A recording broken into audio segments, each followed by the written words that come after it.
nơi tôi đang sống bao lâu, ai ai cũng mến thương nhau, những con người bao đời vui buồn cùng sát chia nhau.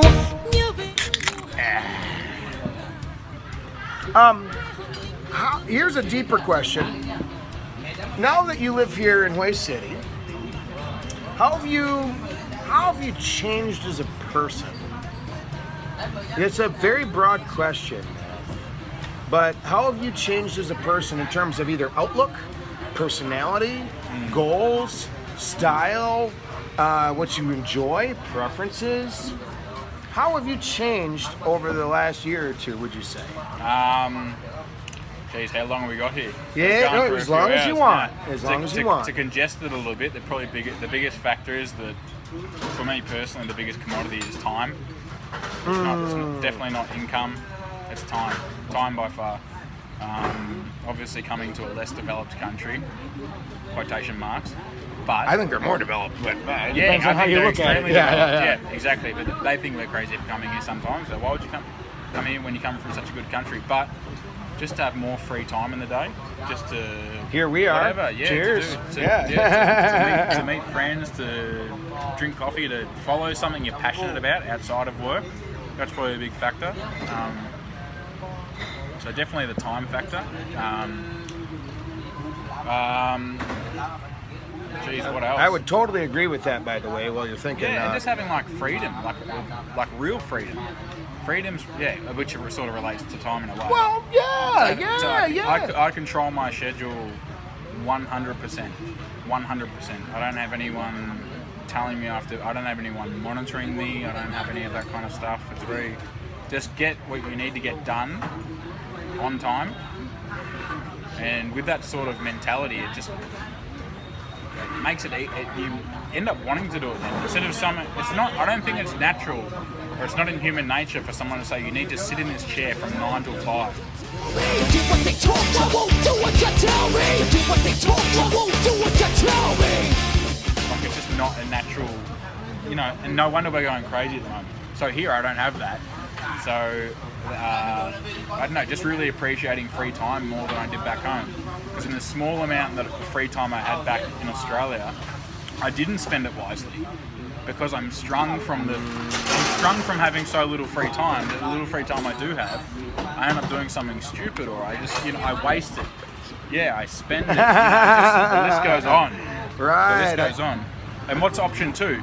You say, I need a rest, I shouldn't go out and do anything because I've been working, that'd be a waste. That's not a good option either. It's a bad mentality to have. You've got such little free time and all you do is sleep to try and catch up from being overworked. It's like a vicious cycle in the end. No, yeah. I know what you mean. Yeah, mindset on time has changed. And I would echo that, certainly. Again, likewise, full control of everything I've got. If I don't feel like working that day, like passionately do not want to work that day, I don't. Of course, and the world doesn't collapse. Nope. Right. No one's mad. Right. Yeah. And if I want to get after it that day, cool. Yeah. I don't know. Secondly, I'd probably talk about vocation, career, and mindset on that, having a path and all that stuff. I think that's a bit of bullshit, more or less, to be honest. If you want to make things work, you can make them work. Coming here with a one-way ticket again, and I've got 2 jobs in 2 fields or industries that I have no experience in, but you make them work through networking, and you can learn on the go, and you can just make them work. There's no need to try and create a career path unless it's something you're really passionate about. Go for it, but more power to you. Yeah, of course. But if you want to make things work, you can. You know what I mean? If you really get after it. There's work. There's people that need your help. There's, you just got to get out there and talk to the right people. Right. If your passion is hotels, and the tourism industry, you're gonna find work. If your passion is staying at hostels, you can work at a hostel right away. If your passion is tattoos, you're gonna figure that out. If your passion is teaching, you're gonna figure that out. Whatever you're passionate about, you can make it happen here in Vietnam, in my opinion. Right. I think it's totally like a great market to be able to just figure out what you really like, and there's probably a way to make money doing it. Yeah. You could call it a 10-year career path if you want, but you don't have to think that far ahead out here, I don't think. You don't have to think about 10 years. No, you don't. You don't. You know, like, hey, for 6 months, I want to, you know, be the promo guy at a tattoo shop. Go ahead. You're probably going to figure that out. You know, if you want to work at a hospital, you could probably figure out how to do that. Yeah. You know? And they'd love to have you. Oh, yeah. So would you say it's a land of opportunity is it the land of opportunity, yes or no? Or for what people is it opportunity, and what people is coming to Vietnam a terrible plan? Career-wise. For those who are just financially motivated, probably don't come here. For those who are motivated for every other good reason that there is, come here. There's certainly, and not on the level of exploitation that a lot of people view this as. They're like, oh, a Westerner can just walk in here and get a teaching job. No, I'm not referring to that. I'm talking about if you want to change your way of life and change your way of thinking. That's the reason I'm here. I'm definitely not here for any financial gain or anything like that. That's the lowest thing on my list. But the longer you live here, the less you care about that. Really. I mean, everybody's got to eat, everybody's got to make a buck to survive, but... Make it down. Yeah, it's number one. It's number one back home for everybody. It's first and foremost. Yep. Yeah, but maybe I want your opinion on this. Once I figured out that if I got $1,000 a month, let's just say, I'm satisfied. If I have $2,000 or $5,000 or $20,000 a month, my lifestyle does not change. I don't change my brand of beer. I don't change my morning breakfast. I don't change a thing. In other words, if I got $1,000 a month, I am perfect. You know, I'm smiling, dude. Yeah. I don't need more than that. Yeah, I mean, I won't turn it down, but I don't need it. So once you got that in your mind, you don't need it. Yeah. And also, you sort of like appreciate everything more. I don't know. I look back, being 26 now. I look back and the times when I was the poorest and I had the least money have always been the time I was happiest. The times when I had the least money in my life have always been the times I was happiest. Funny how that goes. Because you really appreciate every buck you've got.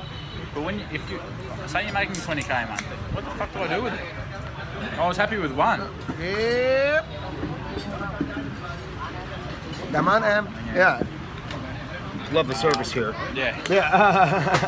No, I think you'd agree with that. Oh, hell yeah! You know, feeling like, again, instead of having to follow the career path and follow this and that, for that matter, instead of just having one job, I don't need to just have one job with one company in one place at one geographical location. I could have 5 jobs. When I kind of do as we speak, you know? Hey, that's kind of nice. Yeah. And if out of the 5 different ways that I've got to make money, if I don't like a couple of them, Well, how many set hours do you have again? 0. How many contracts do you have? None. How many bosses do you have? None. Even, yeah. Who controls your schedule? Me. 100%. 100%. I don't work Sunday. No. Who controls how much money you make? I do. Yep. Yeah, I mean, I could certainly pull in $2,000 a month if I wanted to. If you want. Yeah. But, you know, that means I would have to drink less and have less free time and, you know, maybe work, God forbid, 40 hours a week. I mean...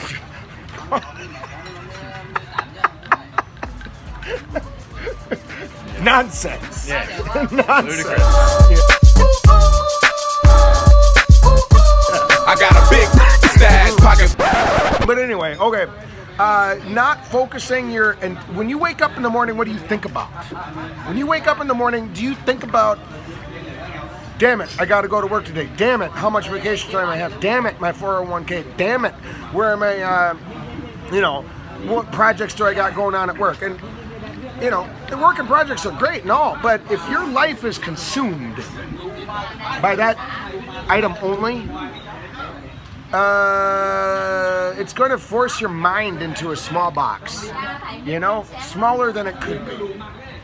Once you're free from that idea, which is to say, once you don't really have to worry so much about where your money's coming from and this and that, and you just know that you've got the freedom to do whatever you want, and you're working any given job, task, company, doing whatever you're doing while here, deliberately. I think there's the missing word. Deliberately. You deliberately choose it. Yeah. That's freedom. Yeah, definitely. For sure. Yeah. What about your perspective with people? What I mean is, is that changed? Like the way you view people, whether that's relationships, whether that's romantic relationships, business relationships, friendships, how has that changed from, let's say, 5 years ago till now? Even just 1 or 2 years ago, I think definitely living here, you drop your barriers a lot more. As in, I'll talk to anybody, any Joe Blow on the street, whether it be the man in the Mercedes or the bum, or just anybody, the man with no money. More often than not, just dropping that sort of barrier of just being able to talk to anybody and just talk to them about anything. Definitely changed for me. Whereas we just have this I don't want to say rat race because it's too corny, but we do have that. We just don't have time to talk to random people back home. You don't have time. You don't have enough time for your own friends back in our countries, let alone people you don't know. Whereas here, it's just much more open. It's much more open to that. So definitely more open to meeting new random people. And more often than not, they're friendly. They want to help you. They want to meet you. They want to talk to you. They can use your help for some reason. A lot of the time, it's much easier to network with that kind of mindset. If you're not talking to anybody new, how do you network? With all this bullshit in Western culture to do with networking, in Vietnam it happens naturally. Really. You take courses back home to do networking to figure out how to network better. Just come to Vietnam. It's my networking plan. Come to Vietnam and you'll drink beer with come across people. the right people. It'll be fine. You'll come across someone who needs your help. There's a job opportunity. You'll come across someone who owns a business that is something you're passionate about. There's another job opportunity. You can learn from them, or anything, or just a good friend. It's just that completely different from what we know. Yeah. I would say that exactly for sure. Yeah. For sure. And actually, that's one big thing I wanted to point out with regards to people. There's a little secret of Vietnam for y'all. If you just go around, it doesn't matter what your goals are. If you just go around and meet a ton of people, you're gonna be fine. For example, if you want to work at a hospital in Vietnam, don't waste all your time sitting there looking at websites and looking at things online and trying to join form. No. Physically go to the hospital. Go to the coffee shop next to the hospital. There's going to be a boatload of doctors and nurses. Meet those people that are volunteering at the hospital. Find out, go in there, just walk into the front desk and say hello to the gal that's working there and hand her a business card. Just meet the people. If you meet 100 people related to the hospital, you're guaranteed to have a job. Someone's going to know something about something. Yeah. Someone's going to need you to do something. Someone's going to have a job waiting for you, is going to have an idea for you, going to be able to help you. Just if you just meet people, you win. That's it. It's that simple, in my opinion. Yeah, that's how you found your job at the hotel. It's just you just meet people and hang out and drink beer, and pretty much within 7 days. It's as simple as that. Yeah. So I would say, to echo that, for me, it's taking time to meet people. And I got to also echo, I have more friends in Vietnam than I do back in America. Easy. Probably by a factor of 3. 3 times as many friends in Vietnam as America. My best friends... And there's another factor of the amount of years you've been living in each country. Oh, gosh, so dude. Yeah. Do the math. Well, and my best friends in America, sure, I might see them 10 times a year. If you're lucky. If you're lucky. Yeah. Sometimes 2. But here, 50 times a year. 100 times a year, every few days. What the hell? So anyway, it's a lot of changes, from there to here. But anyway, cheers, Sam. Come to Vietnam, y'all. Later. Con người trời đất giao hòa, tình yêu từ mưa từ nắng, khơi dòng cảm xúc tự hào là người miền